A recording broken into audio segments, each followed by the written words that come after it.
मित्रांनो नमस्कार, मी श्रीकांत वानखेडे पुन्हा एकदा MH19 न्यूज मध्ये आपलं सर्वांचं स्वागत करतो।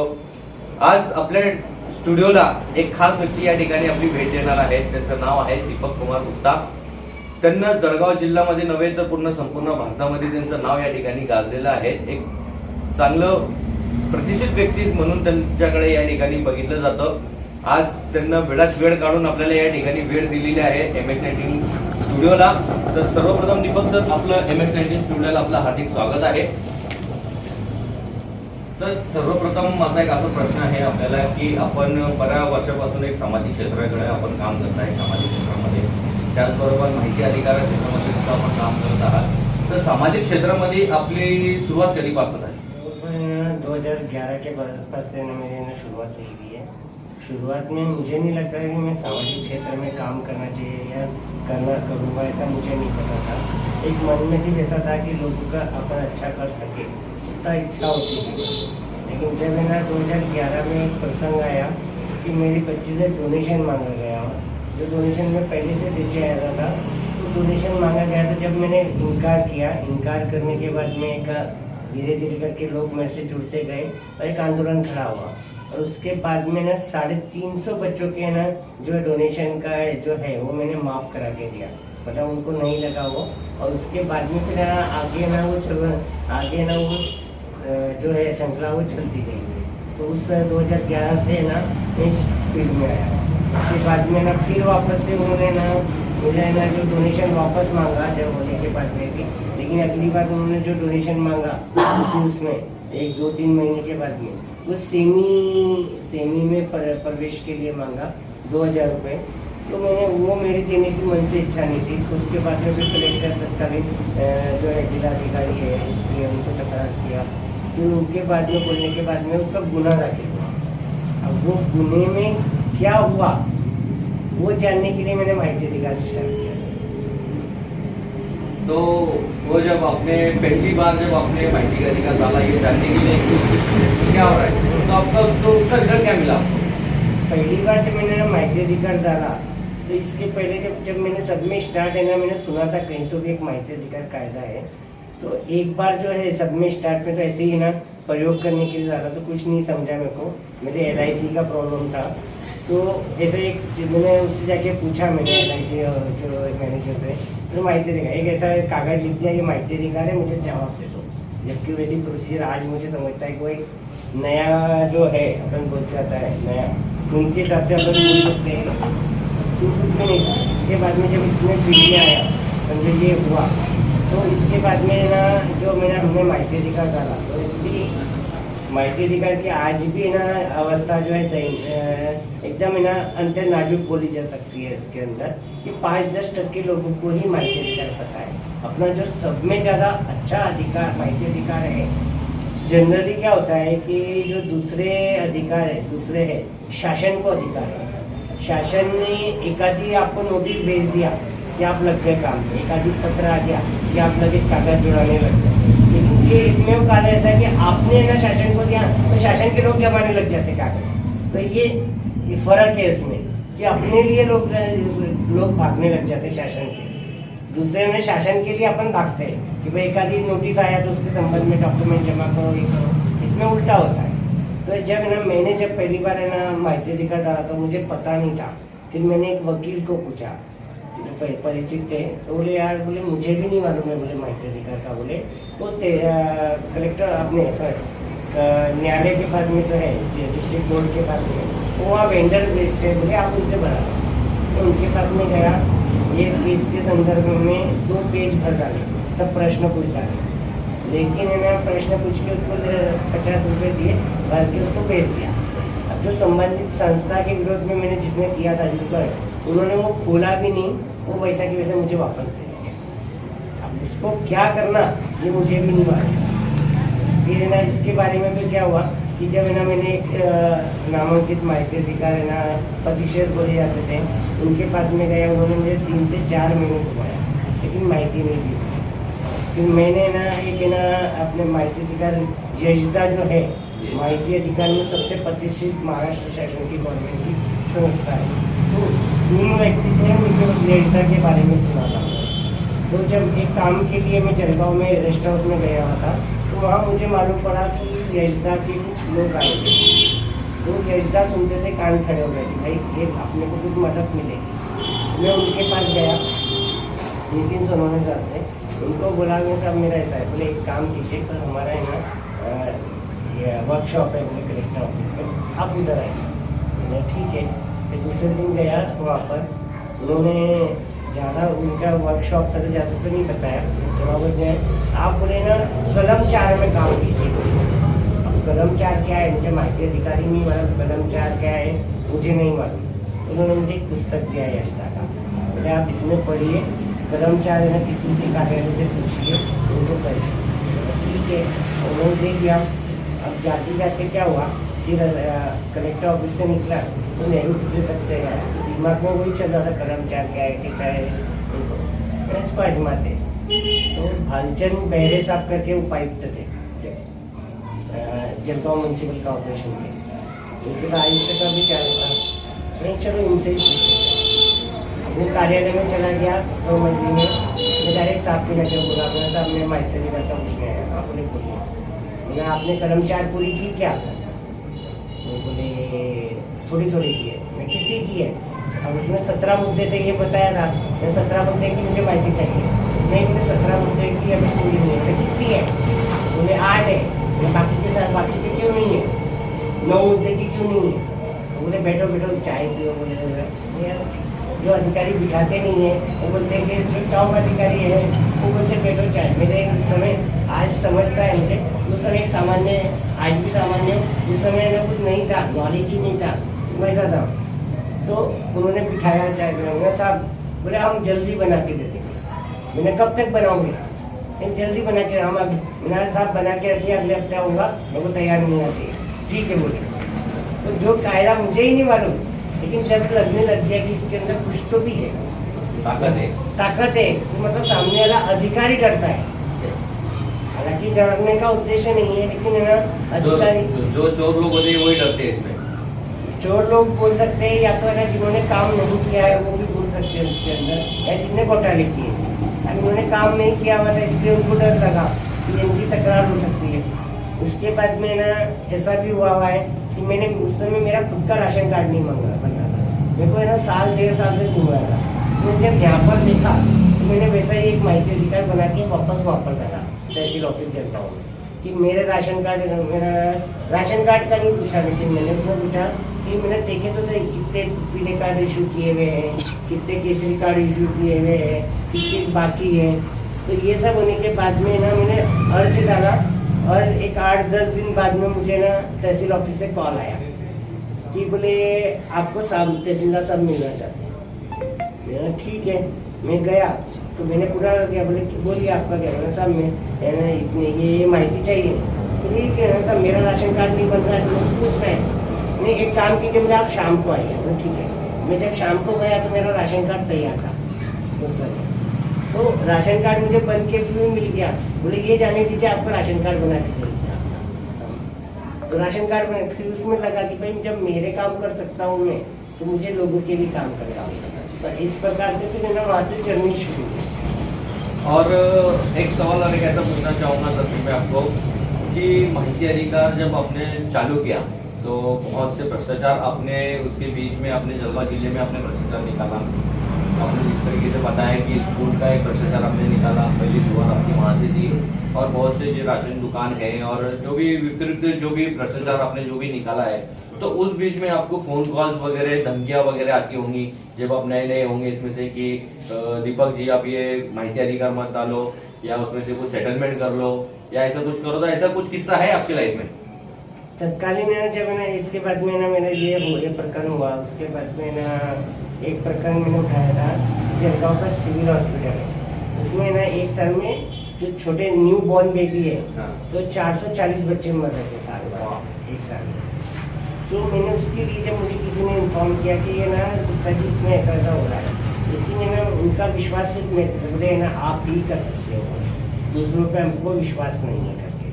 तो उन्होंने थोड़ी बहुत माहिती दी सिस्टम के। कई बार ऐसा होता है कि सिस्टम के अंदर के ही लोग है ना इन्फॉर्मेशन देते हैं, क्योंकि है ना वो उनको इतनी हिम्मत नहीं होती है कि अपने उनके लाइफ जो है पूरी एक तरह से बिखर जाएगी अगर वो सामने आके आवाज़ देंगे, क्योंकि उनको जॉब है इसलिए दबाया जा सकता है। तो उन्होंने मुझे बताया कि ऐसा हो रहा है, लेकिन हम सामने नहीं आ सकते थे, आप इसके तो अंदर आपको कभी ऐसा डर नहीं लगा बीच में, जैसा उनको दबा दिया जाएगा तो आपको भी दबाने की कोशिश तो उन्होंने की होगी? नहीं, मैं अपने आप को शून्य मानता हूँ और शून्य से जो भी टकराएगा वो शून्य ही होने वाला है। शून्य से कितने भी बार है ना क्रॉस करेंगे, मल्टीप्लाई करो आप, है ना डिवाइड करो, शून्य आना है। ये बहुत अच्छा मैसेज अपने जो MH19 के जो दर्शक है उनको आपने एक बहुत अच्छा मैसेज दिया है कि हमेशा शून्य बन के रहिए, जो भी शून्य से टकराएगा वो शून्य ही बन के रह जाएगा। ये बहुत अच्छा आपका मैसेज लगा। तो उस बीच का किस्सा कैसा रहा आपका? तो उस समय जो है जब है ना मैंने माहिती अधिकार डाला कि मैंने सिविल हॉस्पिटल की माहिती पूछी कि है ना 1 साल में ना कितने बच्चे है ना रेशो क्या है उनका, है ना उनको जब मैंने पूरे ना 7-8 क्वेश्चन मैंने उनसे जब माहिती अधिकारी में पूछे तो पूरा प्रशासन उस समय ना हल गया पूरा उसके बारे में। बाद में मालूम पड़ा, पहले तो मालूम नहीं पड़ता है कि अपने अर्ज ऐसी हलचल मचा देता है कि ये उनको कुछ ना कुछ कार्रवाई उनको करना भाग पड़ता है, उनको है ना करनी ही पड़ती है। अभी मैंने जब पहली बार माहिती मांगा तो मैंने उनको, जब मेरे पास मुझे माहिती आई, मेरे प्रश्नों के उत्तर हुए, माहिती अधिकार के जो हलचल के उत्तर हुए, तो उसमें ये आया कि डॉक्टर काम पे नहीं आते हैं। मैंने ड्यूटी मास्टर लिखे हुए थे, तो 50-50 हज़ार रुपये महीने से डॉक्टर ने ना अपॉइंट किए, लेकिन डॉक्टर आते ही नहीं। जब तक मैंने उनके ना उनके ड्यूटी मास्टर मांगा, हाजिरी मास्टर, तो हाजिरी मास्टर पे 31 फरवरी को भी डॉक्टर आए थे, जबकि है ना विश्व के किसी कैलेंडर में 29 फरवरी नहीं आती, 30 फरवरी नहीं आती। तो उसमें 31 फरवरी को भी आए हुए, 31 फरवरी, 31 जून, 31 नवंबर, ये विश्व के किसी कैलेंडर में नहीं आते, लेकिन उसमें भी उनके आए हुए सही थी। उसके बाद में ना एक किस्सा है इसके अंदर, एक डॉक्टर ने लिखा हुआ था उसमें कि एक बच्चा है ना 17 अप्रैल 2014 9:25 पे रात को है ना बच्चा न्यू बॉर्न बेबी हुआ, गैस्पिंग पेशेंट होते हैं, गैस्पिंग जो एकदम हाफ रहा है और अगर इलाज नहीं मिला तो मर जाएगा। तो नर्स ने डॉक्टर को कॉल किया कि है ना ये गैस्पिंग पेशेंट है, आप इसको देखने को आओ। तो जो डॉक्टर था उन्होंने बोला सवेरे देखेंगे, और दूसरा डॉक्टर जब चार्ज लेता है तो उन्हें लाल शाही से लिखा हुआ था कि ये बच्चा रात को मर चुका है, और अभी तक के न इसको घर वालों को इन्फॉर्म किया है, न इसका इसलिए उनसे उसने मुझे मिली। तो जब मैंने ये सब करा तो मैंने उनको पूरा उनको वापस से मैंने दूसरा माहिती अधिकार डाला कि आपने ना जो है 1 साल में ना, मतलब पहले उन्होंने जवाब दिया कि 301 बच्चे मर रहे हैं, तो मैंने इसके ऊपर आपने क्या उपाय योजना की। दूसरे माहिती अधिकार में है कि कुल 7 डॉक्टरों के अपॉइंट किए, और 7 डॉक्टर अपॉइंट होने के बाद में मैंने उनको पूछा कि कितने लोग आपको इसका क्या इफेक्ट हुआ। तो डॉक्टर जब नहीं थे तो 301 बच्चे मर रहे थे, और डॉक्टर अपॉइंट करने के बाद में 440 हुए। तो इसलिए ये होने के बाद में सब जो है 440 हुए, तो मैंने सब उनका पूरा मीडिया का साथ दिया, उनको मीडिया का भी साथ दिया। मैं मीडिया का भी धन्यवाद देता हूँ मैं, क्योंकि मुझे जो है मीडिया का मुझे बहुत मिलता है, क्योंकि ऑनेस्टली मीडिया अगर उठाए तो मीडिया भी साथ देती है, मैंने ये देखा है और मेरे साथ मेरा अनुभव है। इस बीच में आपको कितना समय लगा ये सारा चीज जो आपने जो खुलासा किया, जो हॉस्पिटल का जो खुलासा किया, तो इस बीच में आपको कितना समय लगा? इस बीच में जो है मेरे को माहिती तो मिलने को, जब मेरी माहिती का अर्ज था जो आपने प्रश्न किया था, तो उसमें ना जो जलगांव में 80% जिनके ना जो बियर बार वगैरह है, ऐसे व्यवसाय की भी लड़की उसके अंदर है ना शामिल थी। मतलब है ना वो भी सिर्फ संडे की संडे काम को आती थी। तो वो भी मेरे पास में आए हुए एक नगर सेवक थे, अभी उससे बड़े पद पर है, उनकी भांजी थी, तो वो मेरे पास में आए हुए थे। उनके पिताजी की बोले आप ये मत करो, आप में हमारे खिलाफ में कोई जाता नहीं है। मैंने उनको सीधा उत्तर दिया मैं भी आपके खिलाफ में नहीं गया, मुझे जो माहिती आई हुई है मैं उसके खिलाफ में काम कर रहा हूँ, जो गलत है उसके खिलाफ में काम कर रहा हूँ। मैं तुम्हारी लड़की दिया, तुम्हारे खिलाफ में काम नहीं कर रहा। तुम्हारी लड़की को अगर मेरे सामने खड़ा किया तो वो मुझे नहीं पहचान सकती और मैं उसको नहीं पहचान सकता। तो बोले आपको क्या चाहिए? मतलब मुझे कुछ नहीं चाहिए, आपकी लड़की 50,000 रुपये पगार देती है, उसको काम पे भेजिए, सिर्फ इतना ही मुझे चाहिए, या तो फिर रिजाइन करने लगाइए। तो बोले वो प्रेग्नेंट है, बोले प्रेग्नेंट है तो छुट्टी देने लगाई। तो ये सब ये आपने मैं किसी अलग में नहीं, मैं तो मैं करूँ। उसके बाद में उन्होंने सबने जो डॉक्टर्स थे जो गलत काम कर रहे थे उन्होंने सबने रिजाइन किया। और इस बीच में ऐसा हमने सुना है, इसका खुलासा हम आपसे ही करेंगे कि जिस समय में राजनाथ सिंह गृह मंत्री थे पिछली सरकार में, तो उस समय में एक उन्होंने किताब निकाला था, पब्लिश किया था माहिती अधिकार का। तो उसके अंदर दीपक कुमार गुप्ता का नाम है और उसका उल्लेख उसके अंदर है। तो इस बीच आप उसके बारे में आप क्या कहना चाहेंगे? जब यही स्टोरी जब मेरा पन्ने जो थी हार्डली सक्सेस स्टोरी कर ये स्टोरी मैंने ना जब ना उनको भेजी यशदा को, तो यशदा ने ना वो स्टोरी है ना जो है यशदा एक coffee table book success story बना रही थी। तो बिहाफ ऑन CIC जो CIC के सेंटर जो है केंद्रीय माहिती आयोग उनके लिए बना रही थी। उन्होंने जब मैंने यहाँ पर पुणे में उन्होंने मंगाया तो मैंने ये स्टोरी भेजी, तो स्टोरी का मेरा सिलेक्शन हुआ उसका। और ये सिलेक्शन होने के बाद में उन्होंने मुझे 5,000 रुपये बख्शीश भी दिया, बख्शीश पत्र दिया वो उसके बाद में। और ये स्टोरी फिर है ना उन्होंने ना कॉफ़ी टेबल बुक के लिए रखी और वो कॉफ़ी टेबल बुक में प्रकाशित होके उसका विमोचन राजनाथ सिंह ने किया था। तो और एक ऐसा सवाल है मेरा कि संपूर्ण पूर्व महाराष्ट्र में या भारत में हमारे मतलब जहाँ जहाँ हमारे सोर्सेज है वहाँ हमने मतलब जहाँ जहाँ हमारे से जो भी व्यक्ति मिले, हमने बहुत सारे जो सामाजिक कार्यकर्ते बोलो या माहिती अधिकार कार्यकर्ते बोलो, बहुत से लोगों से हमारी मेल मुलाकात हो चुकी है। पर दीपक कुमार गुप्ता एक ऐसा नाम है कि जिनको जलगांव जिला प्रशासन की ओर से एक महाराष्ट्र पुलिस की सिक्योरिटी है, तो वो उसके लिए क्या कहेंगे? जब मैंने लॉकडाउन का पीरियड था तो तो अभी भी लेकिन जब लॉकडाउन का पीरियड लगा तो मेरे मन में इच्छा थी कि मैं लोगों के लिए कुछ काम करूँ। घर में वैसे भी बैठती हूँ, तो मैंने तहसील ऑफिस से ना उस समय एक पास निकाली मैंने खाना बांटने की, अन्न बांटने की। और अन्न बांटने के जो पास मैं ना खाना बांटता था उस समय। खाना बांटते जो है ना जैन समूह है, जैन समूह ने ना अन्न इसका खोला हुआ था। तो उनसे सवेरे उनसे ना खाने के जो पैकेट है वो अपने ले लेने का, उनसे 400-500 जो पैकेट लेने का। और अपनी टू व्हीलर, मेरे पास टू व्हीलर के सिवा कोई दूसरी गाड़ी नहीं है, तो मैं टू व्हीलर पे रखने का आगे। और जो रास्ते के किनारे जो भी गरीब जो है भिखारी है उनको खाना बांटने का। उसके बाद में ना कुछ लोग लॉज में अटक गए, कुछ लोग घरों में जिनका अकेले रहते, जैसे जेंट्स अकेले रहते, कोई बनाने वाला नहीं, तो ऐसे लोगों को मैं खाना बांटता था। तो उस समय ना जो है मेरे ना बांटते बांटते मैं तहसील ऑफिस में चला गया। तो तहसील ऑफिस में बहुत लंबी लाइन लगी हुई थी। वो लाइन लगने के बाद में मैंने जब वहाँ पे कारण पूछा उनसे कि क्यों लगी है, तो उन्हें बहुत से लोगों को है ना अनाज नहीं मिल रहा। अभी 15 दिन का लॉकडाउन का पहला पीरियड खत्म हुआ था और लॉकडाउन बढ़ाया हुआ था, तो अनाज नहीं है। इसके लिए अनाज का सिक्का लगने को है ना, उसके लिए ना उन्होंने वहाँ पे लाइन में लगी। तो मैंने वहाँ का वीडियो निकाला उस समय और है ना ट्विटर के माध्यम से मुख्यमंत्री अपने उद्धव जी ठाकरे और है ना तत्कालीन जो जब उस समय ना ये थे ये अन्न पुरवठा मंत्री अपने भुजबल साहब, उनको है ना छगन भुजबल, तो उनको मैंने ट्वीट किया और नीचे जो कलेक्टर वगैरह सभी को ट्वीट किया कि ना यहाँ पर ऐसा हो रहा हुआ है, आप इसके ऊपर ध्यान दीजिए। माई बाप, मेरा ये वर्ड है, माई बाप सरकार कम से कम पेट पे तो भी मत मारिए, इनको ना अन्न दीजिए। अब उसमें हुआ क्या है, जबकि तत्कालीन जो तहसीलदार थी वैशाली के, जो भूसावल में भी तहसीलदार थे, तो उन्होंने ना अन्न का जो ये था अपना कोटा था रेशन कार्ड का, उनके पास चिल्लक था। लगभग मेरे को जानकारी जब बाद में मिली थी कि 2600 रेशन कार्ड उनके पास में दे सकते थे, जो अपने केसरी शिराय जो है, और ना 600 के करीब ना उनके पास में अंत्योदय कार्ड थे जो एकदम गरीब दिए, उनको दिए जा सकते थे पीले कार्ड जो अपन बोलते। इतना होने के बाद में भी वो नहीं दे रही थी, तो है ना उसकी वहाँ लाइन लगी हुई।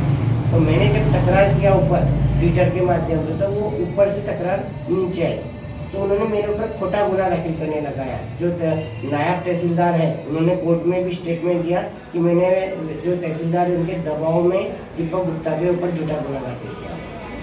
तो बाद में कोर्ट में भी केस चल रहा है अभी, तो उन्होंने मेरे ऊपर केस में गुना दाखिल कराए। उसके बाद में मेरा ना जो वाड़ू की है अवैध वाड़ू, उसकी भी तकरारें रहती थी। मेरे को गलत जहाँ दिखता है मेरे को सही नहीं होता, तो वाड़ू की भी मैंने तकरार की थी। तो उनके प्रेशर में आके उन्होंने वाड़ू वालों ने भी है ना मेरे ऊपर झूठे गुने दाखिल करे, मुझे घेर लिया एक बार। और घेरने उनके नज़र में हीरो बनने के लिए, क्योंकि जो भी चलता है वाड़ू का आगे तो तहसीलदार प्रांत के आशीर्वाद के सिवा नहीं चल सकता है। मेन के नीचे के वही रहते हैं, मेन अगर यही रहे तो बाकी का कुछ वही नहीं है। तो उनकी नज़र जब के तत्कालीन है ना जो वैशाली हिंगे तहसीलदार थी और दीपमाला चौधरी ना प्रांत थी, तो ये इनका था। जब मैंने उनकी आवाज़ उठा रहा था तो उनकी नज़र में हीरो बनने के लिए मुझे वाड़ू वालों ने घेर लिया और घेर के धमकियाँ दी। और उन्होंने धमकियाँ देते हुए उन्होंने ही मेरा वीडियो बनाया, उन्होंने ही वो वीडियो वायरल किया कि आप हम देख लेंगे वगैरह जो है उनका आप उसके वीडियो में वो ये भी बोल रहे कि आप अच्छे आदमी हो, और उसमें ये भी बोल रहे कि ना आप बीच में मत आओ, ऐसा मत आओ, और कुछ इशारे कर रहे थे ऐसा। तो उसके बीच में उन्होंने जब वो वीडियो यहाँ आया तो मैंने ये वीडियो है ना गृह मंत्रालय को मैंने भेजा मेल के माध्यम से, और इस वीडियो और मैंने ना पुलिस प्रोटेक्शन की मांग की है। तो इसके हिसाब से फिर बाद में मुझे 2 दिन के अंदर ही पुलिस प्रोटेक्शन मिल गया, क्योंकि मेरे जो काम थे मैंने अभी तक के जो है ना वाड़ू वाले 40 कोटी से ज़्यादा शासन को है ना, तो शासन में नोटिस निकाले हुए उसके अंदर, और कुछ नोटिसों में उनके जवाब भी हुआ है। ऐसा करके शासन को फायदा हुआ है मेरे। और इसी बीच जब आप किस्सा आपको ऐसा पता चला है कि आप जब बॉम्बे में थे तो वहाँ पे आपने लगभग 4 से 5 महीने जेल भी काटा है, इसके बारे में क्या है? 4.5 महीने मुझे 18 पुलिस न्यायाधीन कस्टडी में था। उसके विषय में ऐसा है कि मेरे नाम से ना जब ना ये जो प्रकरण अपन कर रहे हैं जो है ना समाज हित में थे, लेकिन जो समाज कंटक है जो है ना जो गलत काम कर रहे हैं उनको रास नहीं आते उनके, कि उनके भ्रष्टाचार अपन ओपन कर रहे हैं। तो उन्होंने क्या किया कि मेरे नाम से एक ना फॉर्जरी आधार कार्ड बनाया। जब 2017 के पहले ऐसा था कि कोई भी व्यक्ति जाता था ना सिम आप है ना आपका आधार कार्ड दे दो या किसी का भी आधार कार्ड दे दो या मतदान कार्ड दे दो और सिम कार्ड लेके आ जाए। तो उन्होंने उस समय मेरा फॉर्जरी आधार कार्ड बनाया और आधार कार्ड बना के ना उसके ऊपर से सिम लिया चोपड़ा में जाके, और उसमें सामने वाले ने जिसने पूछा कि भाई ये व्यक्ति का, तो बोले शरीर से अपंग है, बोले इसके टांग मतलब पैर नहीं है, चल नहीं सकता है, तो अपंग करके बताया। और वो बोलकर वो सिम कार्ड लिया और वो सिम कार्ड राज्य की सभी महिला आमदार को 80 SMS, एक ही SMS था लेकिन सिर्फ नाम बदल के 80 SMS किए। और उसमें उन्होंने ना जो महिला आमदार है उन्होंने जब शिकायत की पुलिस स्टेशन में कंप्लेंट की तो FIR लॉन्च हुई। उसके बाद में उनको अटक उसके अंदर अटक वो। तो उसमें बहुत से ऐसी जो आपके जीवन में चढ़ उतार आया है, आपने कभी निडर होकर आपने जो काम किया है समाज के खातिर, कि आपको कभी ऐसा लगा नहीं कि आपने कभी पैसे ले लेना चाहिए, कि आप कभी सर्वसाधारण आदमी हो, हमने आपकी घर की परिस्थिति भी देखे है कि आप एक 1x1 की रूम में आप रहते हो, एक छोटी सी फैमिली है आपकी, तो कभी आपको ऐसा लगा नहीं कि मेरे पास में भी एक बड़ी 4 व्हीलर हो या मेरा भी बड़ा बंगला हो और उसी के माध्यम से मैं कुछ पैसे कमा लूँ, ऐसा कभी ख्याल आपके मन में आया है कभी? ख्याल बोले तो है ना अपने मुझे ना पैसे की गरज नहीं है, ऐसा नहीं है, लेकिन वो गलत मार्ग से दिशा नहीं चाहिए। जैसे मेरे संस्कार वैसे नहीं रहे हैं या अपने को होने के बाद में भी अपना जो अपने दिमाग में रहता है कि नहीं अपन गलत कर रहे हैं, वो मुझे हमेशा जो अवचेतन मस्तिष्क अपना जो बोलते हैं वो हमेशा जागा हुआ रहा कि अपने गलत जब मन में विचार भी आया तो उन्हें रोका हुआ है, मुझे नहीं ये गलत है, गलत को गलत अपन दूसरे का गलत बोले तो अपना भी गलत है। तो ये कहाँ तक आपका सीमित रहेगा? यहाँ तक सीमित रहेगा क्या आगे तक सीमित रहेगा? नहीं, ये सारी चीजें बोले तो वो जो संस्कार है वो संस्कार में जाते हैं अपने को। अपन बोलते कोई अच्छा काम कर रहा था उसके संस्कार है, या बुरा काम कर रहा था तो उसके संस्कार है, माँ बाप के। तो मुझे जो संस्कार मिले हुए या जो मेरे बचपन से मेरा है ना एक बोल सकते हैं कि मेरे को बचपन में जो है चंदा मामा, आपको अगर पढ़ी होगी बचपन में एक बुक आती थी, चंदा मामा आती थी, मंथन आती थी, उसमें परियों की कहानी रहती थी। या ये जब बचपन से जब पढ़ाई तो मेरे को है ना बुक से बहुत लगाव था, तो जो बुकें आती थी वो बुक का भी मेरे पर प्रभाव पड़ा हुआ है। उसमें गलत हमेशा गलत का गलत ही है, जो गलत करता है भले आगे है ना सुख से ले ले लेकिन उसका है ना अंत बुराई होता है। तो वो अंत हमेशा मुझे याद रहता है कि नहीं अपन गलत करेंगे तो अपना भी गलत है। और बहुत सारे जो सामान्य जनता है अपनी, उनको ये जो महंती का अधिकार है आज की तारीख में भी पता नहीं है 2005 में इसकी अमल मंजूरी नहीं है सरकार की तरफ से, तो अभी भी इसका जो उपयोग है ये साधारण जनता को पता नहीं। जो दर्शक है उनको आप क्या कहना चाहेंगे? माहिती अधिकार है ना जो है या सूचना का अधिकार हिंदी में बोलेंगे, मराठी में माहिती का अधिकार बोलते हैं। तो ये अपने अधिकारियों के लिए लड़ने का और दूसरों का भी फायदा करने का एक बहुत अच्छा जरिया हो सकता है। ईमानदारी बहुत से लोग ऐसा करते भी हैं कि अपना गैर फायदा उठाते हैं, और या बहुत से लोग RTI पे ये इल्जाम लगता है कार्यकर्ताओं पे कि वो ब्लैकमेल भी करते हैं। हाँ। ऐसा भी होता है। बहुत से किस्से भी ऐसे आए हैं कि RTI के थ्रू बहुत से लोगों ने ब्लैकमेलिंग करने की कोशिश की है और बहुत से लोगों के ऊपर भी इसके ऊपर खंडनी का गुना भी दावा दाखिल हुआ है। लेकिन मैं ये बोलता हूँ कि अगर एकाधी अधिकारी अगर वो क्लीन है तो उसको न दिखता है कि वो ब्लैकमेल होगा ही नहीं। ब्लैकमेल कौन होता है? जिसने कुछ ना कुछ गलत करके रखा हुआ होता है। तो ये ऐसे लोग, कुछ लोग, मैं समर्थन नहीं करता उनका, लेकिन ये चोर पे मोर बनते हैं। चोर पे मोर जो अपन बोलते हैं वो ऐसे लोग बोलते हैं, मैं समर्थन नहीं करता उनका, लेकिन वो गलत है। मुझे भी लगता है कि वो गलत है, लेकिन है ना, अगर है ना ये चोरिया करना ये बंद कर दे तो इनको, अगर वो क्लीन हो जाए तो ना दूसरा जो ब्लैकमेलिंग नहीं कर पाएगा उनको, कोई करता है। ये सही कहा आपने कि सारी जो जनता है, ये अभी दीपक कुमार जी ने जो अपने से कहा कि आप अगर गलत काम करेंगे ही नहीं तो आपके ऊपर कोई क्लेम कर ही नहीं पाएगा।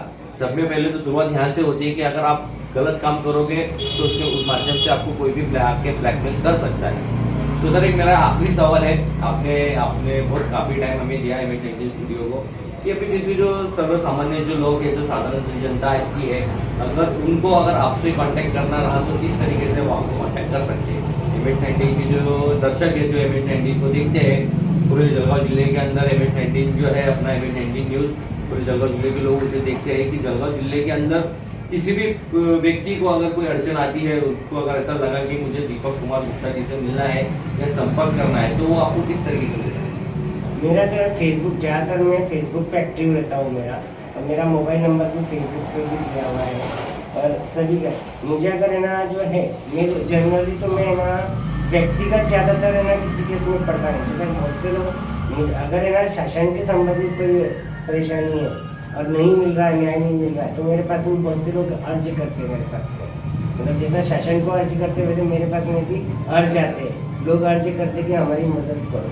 तो उसके बाद में अगर मैं उसको देखता हूँ कि अगर उनका जो जनहित में है या एकदम अच्छा मुद्दा सही है, तो मैं उनका साथ देता हूँ। उनका जहाँ तक उनके पाठ पुरावा करने में मैं उनकी मदद करता हूँ, क्योंकि करना तो उनको है, मैं सिर्फ साथ दे सकता हूँ। मैं माध्यम हूँ, मैं ना मंजिल नहीं हूँ, तो मैं उनको मदद कर सकता हूँ। कि मेरा नंबर है अगर 9890 809030 9890 80 90 30 मेरा मोबाइल नंबर है। इस पर दिन भर वैसे भी मुझे कॉल आते रहते हैं जिले के कई लोग। अभी एक उदाहरण के लिए देने का बोलो तो अभी 15 दिन पहले ना एक नेपा नगर के व्यक्ति का कॉल आया, MP मध्य प्रदेश, मेरे फेसबुक पेज पे दिए। उन्होंने कॉल आया, बोले भाऊ, बोले मुझे आपसे ना काम है, बोले मेरे जो सिविल हॉस्पिटल में उनके भाई या कोई परिजन की मौत हो गई है और उनको डेथ सर्टिफिकेट लग रहा था। तो डेथ सर्टिफिकेट के लिए सिविल हॉस्पिटल बोलता है कि ना जो डेथ हुई है महानगर पालिका क्षेत्र में हुई है, तो आप महानगर पालिका से लो। और महानगर पालिका बोलती है कि जो हमारी डेथ है ना सिविल में हुई है, इसलिए सिविल से लो। तो इस चक्कर में मैं 5 से 6 बार घूम रहा हूँ, नेपाल नगर से जलगांव घूम रहा हूँ, लेकिन मुझे मदद नहीं मिल रही। तो मुझे आपसे मदद चाहिए। ठीक है, जब मैंने बताया जलगांव में आज तुम आएंगे तो मुझे कॉल करो। फिर एक दिन वो जलगांव में आके मुझे कॉल किया और उनके साथ में बोले कहाँ पे है? महानगर पालिका। मैं महानगर पालिका में गया, उनसे समझ लिया। फिर बोले नहीं, बोले ये सिविल वाले थे। इस सिविल से मैं 3 साहब से मिला, उन्होंने साथ इनका ऐसा मैटर है। तो जो उन्होंने संबंधित डॉक्टर के पास में भेजा, RMO के पास में उन्होंने वहाँ बैठ के बोला, उनका बोला नहीं महानगर पालिका है। उन्होंने महानगर अगर डेट आपके पास में हुई है तो आप भी दे सकते हैं।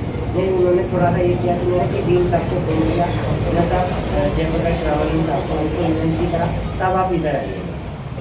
वो आए, बोला साहब इनका है ना सर्टिफिकेट मुझे नहीं चाहिए, एक सामान्य आप आपस में कुछ भी कीजिए, लेकिन सामान्य आदमी को फिराना नहीं चाहिए। तो उनकी घर की डेट होती है और आप उनको घुमा रहे हो, नहीं बोले, मैंने मुझे नहीं मालूम आप करो, ठीक है गुप्ता जी बोल रहे हैं। तो उन्होंने बोला कि अपन दे सकते हैं, आप उनको दीजिए। तो वो देने गए, एनआर साहब आप जब मुझे आपसे रिक्वेस्ट है, आप जब तक नहीं जाएंगे जब तक उसका काम नहीं होगा।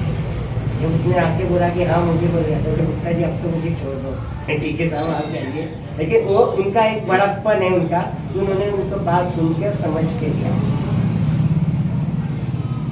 अभी अपने साथ जो व्यक्ति यहाँ पे मौजूद है, इनका नाम दीपक कुमार गुप्ता है और इनके नाम की कोई पहचान की जरूरत नहीं है। इनका कार्य ही इनका नाम जाहिर कर देता है।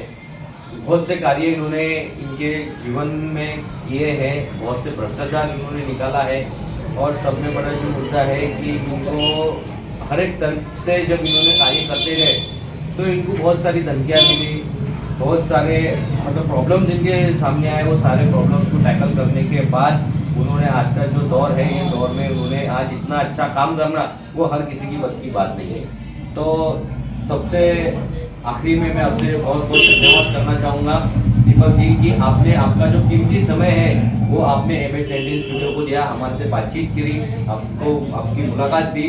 और जो सामान्य जो लोग हैं, सामान्य जनता से मैं और एक बात कहना चाहूँगा कि MH19 के स्टूडियो के माध्यम से उन्होंने अपना कॉन्टैक्ट नंबर यहाँ पे शेयर किया है। अगर किसी भी भविष्य में आपको किसी भी चीज़ की अगर प्रॉब्लम आती है तो दीपक कुमार जी से आप मिल सकते हैं, उनसे संपर्क कर सकते हैं और जो भी प्रॉब्लम्स है वो आपकी मदद करने के लिए तत्पर है। और एक बात कहना चाहूँगा कि आपके जो सत्य का जो कार्य है उसमें उसी बीच में MH19 न्यूज़ आपके साथ है। कभी भी अगर आपको MH19 न्यूज़ की अगर जरूरत पड़ती है तो MH19 न्यूज़ आपके साथ रहेगा। इसी बीच आपका बहुत बहुत और एक बार मैं धन्यवाद करता हूँ कि आपने कीमती समय निकाल के हमें दिया। तो फिर मिलते हैं जल्दी अगले गेस्ट के साथ। देखते रहिए MH19 news, cameraman Zoeb Syed के साथ। धन्यवाद।